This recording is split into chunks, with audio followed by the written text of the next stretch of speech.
Ym 1872, daeth 12 teulu allan o Gapel Godre'r Rhos i sefydlu achos o'r annibynwyr yma yn Seven Sisters. Fe wnaethant hynny oherwydd un digwyddiad mawr, sef tyllu y pwll glo cyntaf gan David Bevan yn yr un flwyddyn.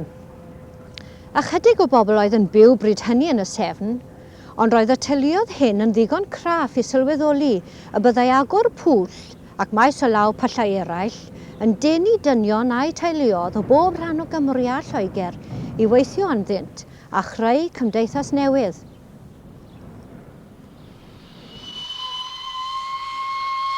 Ei bwriad felly oedd i baratoi ar gyfer y dylifiad, drwy wneud yn siŵr fod man i addoli a man cyfarfod i groesawu'r dyfodiaid.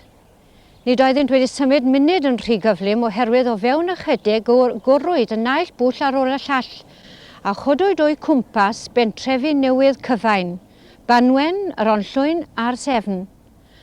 Ac erbyn dechrau'r ganrif hon, newidiwyd Cwm Dylais o fod yn gwm tawel i fod un o ganolfannau pwysicaf y diwydiant glo. Adeiladodd Evans Bevan 2 i'r glowyr, tai bach yn llawr, a phe medrai'r muriau hyn siarad fe soniant am yr hapusrwydd yng nghymysg a'r tristwch a nodweddau fywyd y glywr a'i deulu.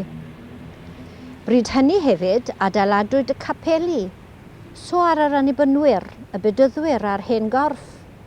Pob capel a'i weinidog ei hun a'i gynulleidfa luosog.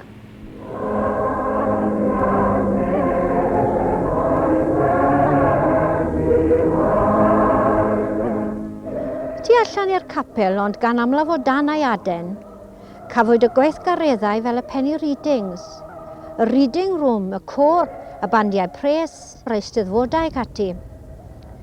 Roedd yr undebau llafur a'r blaid lafur annibynnol ar gynnydd. Roedd y pentref hwn a'r pentrefi cylchynol yn llawn top gyda'r gwaith glo, crefydd a gwleidyddiaeth.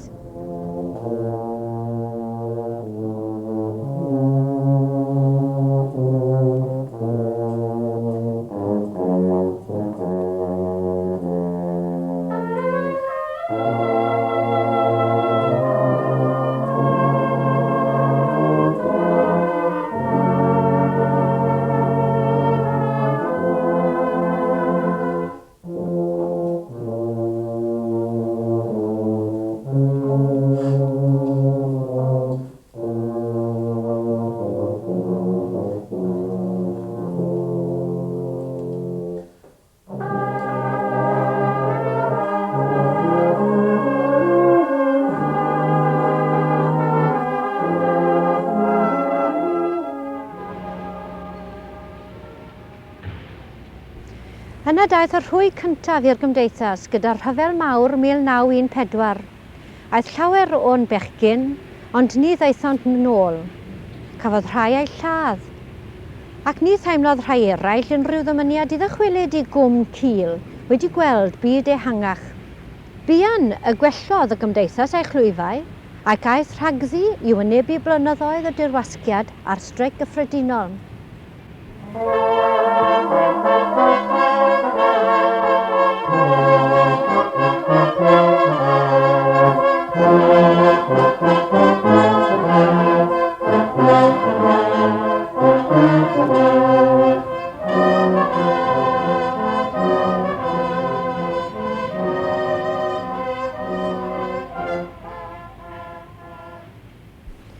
Ond erbyn diwedd y 20au dechreuodd agwedd meddwl newydd ysgwyd ei phen, a hynny oedd addysg uwchradd.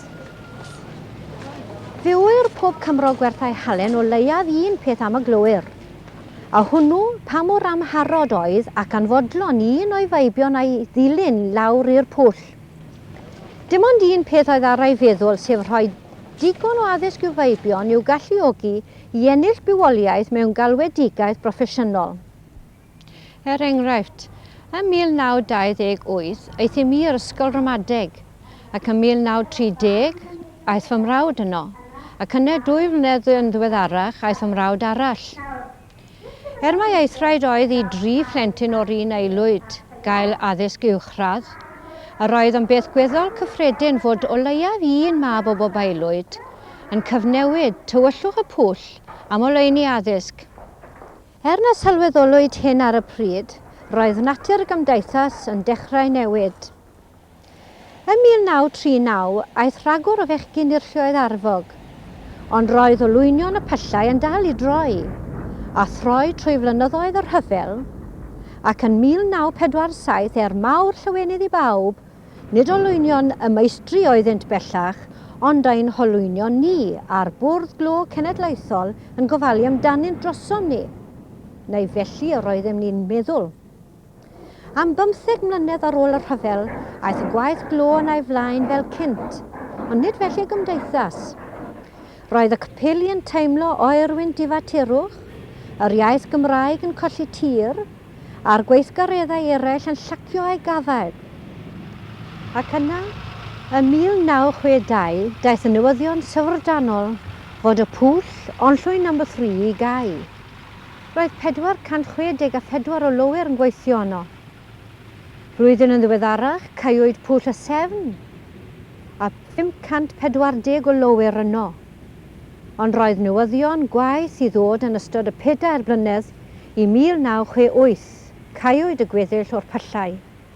Ond llwyn No. 1 a 481 o lowyr, Dilwyn 236 o lowyr, Cefn Coed 625 o lowyr. Y ddau gwestiwn sychaf yn fy meddwl y funud hon yw'r rhain. A wyddai y cynllunwyr flynyddoedd cyn i'r peth ddigwydd y byddai'r gwaith glo yn darfod yn y parthau hyn. Ac os do, pam na ddywedent wrth ddim, yn lle rhedeg o cwbl i lawr yn llychwraidd. A dim ni bellach yn ddiwydiannol wrthodedig oherwydd does dim gwaith wedi dod i'r pentref ar ôl colli'r pyllau. A ydy'r pentref hwn a'r pentrefi eraill i fod yn suburbs i'r diwydiannau lawr ar arfordir De Cymru. Ac yn olaf, ac yn sicr y cwestiwn pwysicaf, a fedrwn fel pentref ymgodymu ar newid mawr sydd wedi digwydd. A dim yn feddiannol ar yr ewyllus i fyw a chreu cymdeithas newydd o dan yr amodau newydd sydd ohoni. Mewn gwirionedd, a fedrwn ni wneud yr hyn a wnaeth y 12 teulu yn 1872, sef derbyn y newid nid fel dedfryd marwolaeth, ond fel cyfle gogoneddus.